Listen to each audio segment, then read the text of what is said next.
तो ओमिक्रॉन के बढ़ते खतरे के बीच कल से बच्चों का वैक्सीनेशन शुरू हो रहा है। रजिस्ट्रेशन की प्रक्रिया भी शुरू हो चुकी है और ऐसे में क्या बातें हैं जिनको आपको ध्यान में रखना होगा, इन तमाम सवालों के जवाब देने के लिए हमारे साथ खास एक्सपर्ट्स बने हुए हैं कि आखिर ओमिक्रॉन का ये खतरा, इसको बढ़ने से कैसे रोकना है और अपने बच्चों को आपको वैक्सीनेट क्यों कराना है। सभी खास मेहमान हमारे साथ बने हुए हैं। डॉक्टर राजेश पारिक, बच्चों को वैक्सीन कल से लगाई जाएगी, रजिस्ट्रेशन भी लोग करा रहे हैं लगातार क्योंकि इंतजार हो रहा था काफी समय से, लेकिन कौन सी वो बातें हैं जिनका ध्यान रखना जरूरी है अगर मां बाप अपने बच्चों को वैक्सीनेशन के लिए लेकर जा रहे हैं तो? देखिए, पहले तो रजिस्ट्रेशन करना बहुत ही ज़रूरी है। जब वहाँ जाएँगे तो सेंटर पे ये बताना चाहिए कि बच्चों को पहले कुछ एलर्जी हुई थी, वो मेडिकल हिस्ट्री क्या है, वो बताना ज़रूरी है। क्योंकि जब जो डॉक्टर ये समझ पाएँगे तो उनकी तैयारी उतनी अच्छी रहेगी। और फिर वैक्सीन लेने के बाद आधा घंटा वहाँ बैठना है और कुछ नहीं करना है। घर जाके बहुत पानी पीना है, आराम करना है, मस्ती करनी है, खेलना है। लेकिन हमको एक बात पर ध्यान रखना चाहिए। क्या है? ये 2 तरह के डेंजरस रास्ते हैं। एक में हमको फॉल्स सेंस ऑफ सिक्योरिटी होती है कि ये बहुत माइल्ड है, वैक्सीन की ज़रूरत नहीं है। और दूसरी तरह इक्वली डेंजरस एक दूसरा रास्ता है कि अभी हमने वैक्सीन ले लिया तो हमको कुछ फ़िक्र करनी नहीं चाहिए, अभी कुछ नहीं होगा। ये दोनों चीज़ ज़रा गलत है। जो अच्छा रास्ता है वो बीच में का गोल्डन पाथ है कि वैक्सीन लेने के बाद भी जो कोविड अप्रोप्रिएट बिहेवियर है वो सब करना बहुत ही जरूरी है। क्योंकि 3 हफ्ते पहले एक बहुत ही महत्वपूर्ण स्टडी हुआ था यूके कैम्ब्रिज से, जहां अपनी दिल्ली के भी CSIR ने कोलैबोरेट किया था, साउथ अफ्रीका से कोलैबोरेशन था, हांगकांग का था, जापान का था। और इन सभी देशों का कोलैबोरेशन करके उन्हें लेबोरेटरी स्टडी देखा और उसमें उन्होंने ये भी देखा कि जब वैक्सीन इंड्यूस्ड जो एंटीबॉडीज होते हैं 2 तरह के वैक्सीन के, उसको ओमिक्रॉन चुका सकता है। दूसरी बात यह है कि वैक्सीन लेने के बाद भी बच्चे बीमारी को फैला सकते हैं, वायरस को फैला सकते हैं। तो ये नहीं समझना चाहिए कि अभी बच्चों को वैक्सीन दे दिया तो कुछ फिक्र नहीं है, जैसे हमारी जिंदगी 3 साल पहले थी वैसे करनी चाहिए। हमको बिल्कुल जो भी हम सेफ्टी मेजर्स लेते हैं, कोविड अप्रोप्रिएट बिहेवियर है, मास्किंग, हाथ धोना, अंतर रखना, वो सब चालू रखना बहुत ही महत्वपूर्ण है।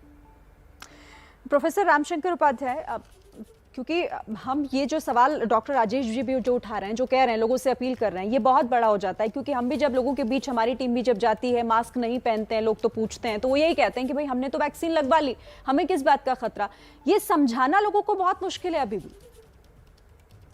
जी हाँ, इसके लिए सबसे जैसे ज़रूरी बात है कि एक संवाद होना बहुत ज़रूरी है।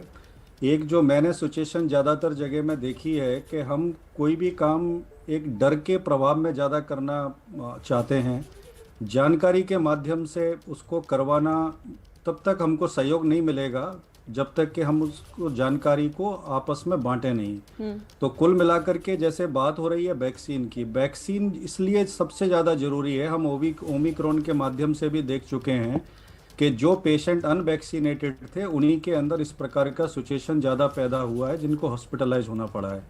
तो वैक्सीन हमको इन्फेक्शन से बचाने के लिए उतना ज़्यादा शायद कारगर ना हो, लेकिन जो है डिजीज की सीवियरिटी को रोकने के लिए, मोर्टलिटी को रोकने के लिए इसकी बहुत अहम भूमिका है, जिसको कि जितनी बार कहा जाए उतना कम है। तो वैक्सीन इज़ वेरी इंपॉर्टेंट। लेकिन जब हम बच्चों के संदर्भ में बात कर रहे हैं तो जैसा कि अभी डॉक्टर साहब ने बताया कि उनका कोई भी अगर प्री मेडिकल हिस्ट्री है तो वो ज़रूर शेयर की जाए। जैसे काफ़ी सारे टीन जो बच्चे होते हैं एडोलसेंट के अंदर जो चल रहे हैं, उनके बहुत सारे लोगों के अंदर मायोकार्डिटिस का सिचुएशन होता है।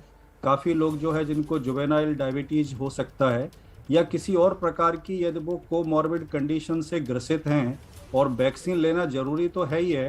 हालांकि इस सब बातों की जो व्याख्या जो है, इस सब बातों का जो डिस्कशन है वो प्राइमरी हेल्थ केयर जो वैक्सीन वहाँ पर लगा रहे हैं उनके साथ में साझा कर लेनी चाहिए। और उसके बाद में जो एक वेटिंग पीरियड है जिसके अंदर किसी भी प्रकार का कोई एनाफ्लेक्सिस अटैक वगैरह कोई इस तरीके की सिचुएशन कोई पैदा होती है जिसको कि हैंडल किया जा सके। तो मेरा कहने का मतलब यही है कि we now need to set our priority as a nation as well as our parents also, that what we are looking for our children. This is very important. This is very high time, and coming those 4 weeks are very crucial for any country, especially like India. तो मेरा कहने का मतलब यही है यहाँ पर कि हमको उनको जागरूक करना है, समझाना है, बताना है, डर के माध्यम से नहीं, लेकिन इसके क्या बेनिफिट्स हैं उनकी बात करनी है। ये तभी होगा जब लोग जागरूक होंगे और खुद भी अपने आसपास के लोगों को भी जागरूक करेंगे, क्योंकि आप कह रहे हैं कि अगले जो 4 से 5 हफ्ते हैं ये और भी ज्यादा क्रिटिकल हो सकते हैं।